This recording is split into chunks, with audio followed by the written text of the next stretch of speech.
1 year ago, the world was bracing for the fall of Kyiv.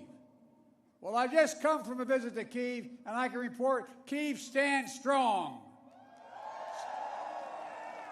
Kyiv stands proud. It stands tall. And most important, it stands free. When President Putin ordered his tanks to roll into Ukraine, he thought we would roll over. He was wrong.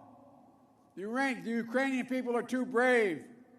America, Europe, a coalition of nations from the Atlantic to the Pacific, we were too unified. Democracy was too strong.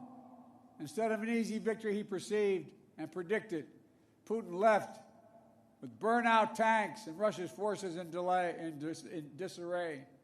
He thought he'd get the Finlandization of NATO. Instead, he got the NATOization of Finland and Sweden.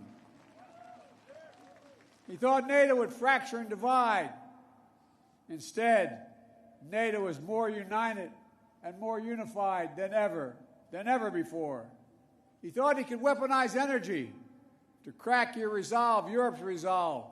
Instead, we're working together to end Europe's dependence on Russian fossil fuels. He thought autocrats like himself were tough and leaders of democracy were soft. And then he met the iron will of America and the nations everywhere that refused to accept the world governed by fear and force.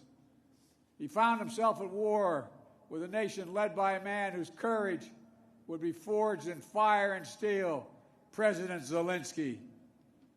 President Putin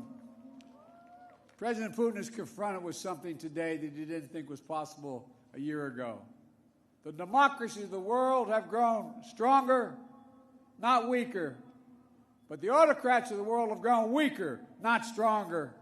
A dictator bent on rebuilding an empire will never be able to ease the people's love of liberty. Brutality will never grind down the will of the free. And Ukraine